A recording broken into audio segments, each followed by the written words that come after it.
Here's a little invocation or a little spell or a little ritual. Cast aside the hoops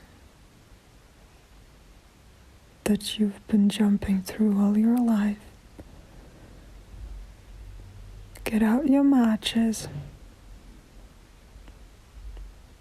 and then you know what to do. Set them on fire. Burn them down. No more hoops. Burn them down. And to those who say that our entire world is made out of hoops and there is nothing else but hoops to jump through, and that everybody's jumping through hoops,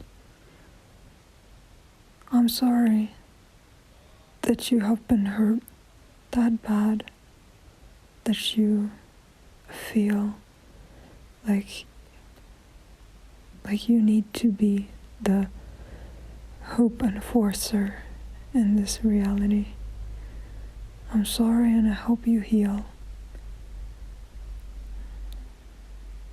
I've been like you, so I understand. This must hurt deeply, and I'm sorry that you're in that much pain. To those who question why I think that the hoops are bad, I'll tell you exactly what is wrong with the hoops. The hoops are small. They're not that big because everybody wants to cut the production costs so that the company doesn't lose any profit. So the hoops are designed to be small. The hoops are designed to not allow you to jump through them while keeping your entire body and your entire soul and your entire heart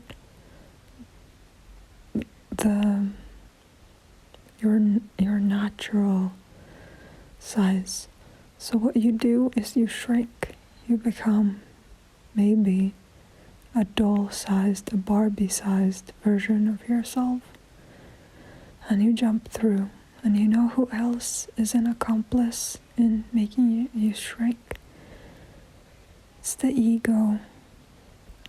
Because of course, nobody wants to get stuck while jumping through the hoop. Like, imagine getting stuck while trying to jump through the hoop gracefully, like Kendall from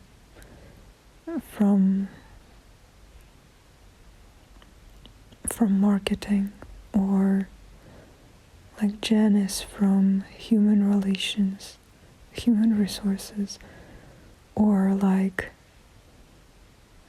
Christine from payroll, or like that yoga influencer who you follow for the last 10 years, or like that spiritual figure with 3 Cadillacs and a Ferrari, all of them gold.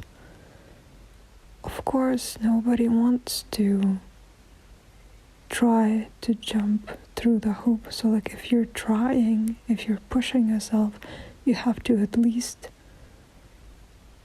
fit. So, and like, nobody wants to not fit. Nobody wants to get stuck.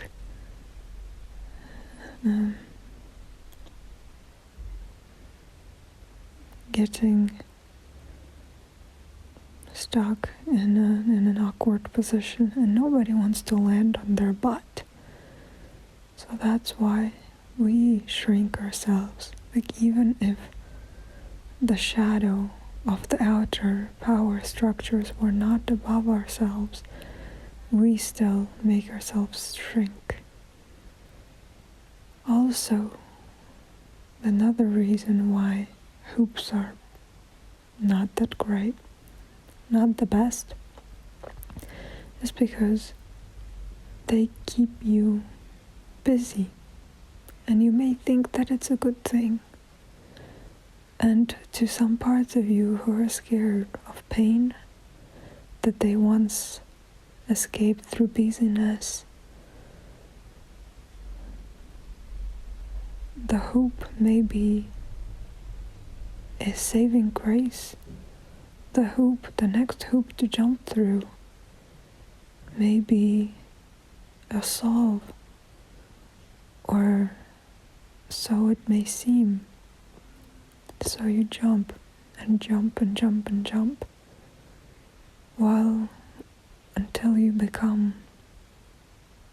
until you know only one movement in life, jumping. Then getting tired, get running out of breath, falling apart, laying scattered, or not allowing yourself to lay scattered long enough for it to actually become another way of living, another way of relating to space around you. No, you only know one movement, jump. You know no lateral movement. You don't know how to burrow for the winter. You don't know how to wander. You don't know how to explore. You don't know how to see. You don't know how to use your eyes. You only have tunnel vision. You only see the hoop. You can only move in one direction. A little bit forward, a little bit up.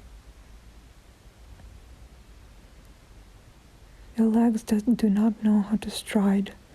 They only know that springy motion. And after a while, you don't know how to stop. But stopping is possible. Don't be mad at yourself for having lived so long, jumping through unnecessary hoops, giving away your money, your time, your energy, your love, your attention, your service. You giving all of these things were not in vain. By giving them, you were trying to help, trying to serve, trying to make something better. And even if this sacrifice was not from the purest of intentions, even if in serving you forgot the very first person that you also have to serve in order to be able to serve anyone else,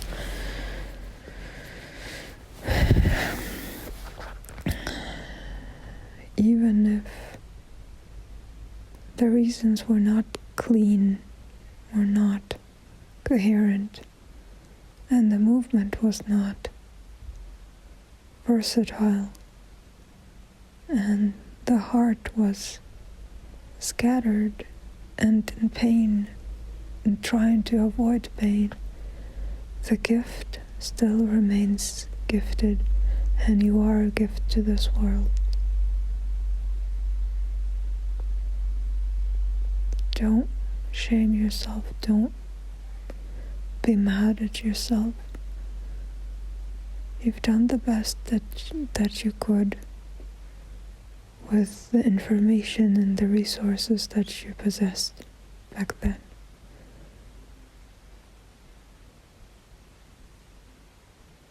You may spend here however long you need to. You don't need to move on to the next phase of your life without hoops right away. You have the right to look around. You have the right to cry. You have the right to ask for help, advice, nudges. You have the right to reach out for a hand that will hold yours. You have the right to see, understand, and hold yourself. And to trust that when you feel ready, Your movement will be perfectly on time.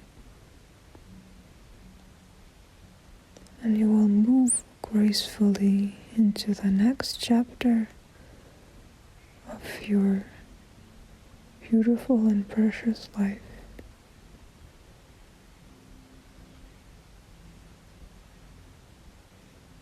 Now,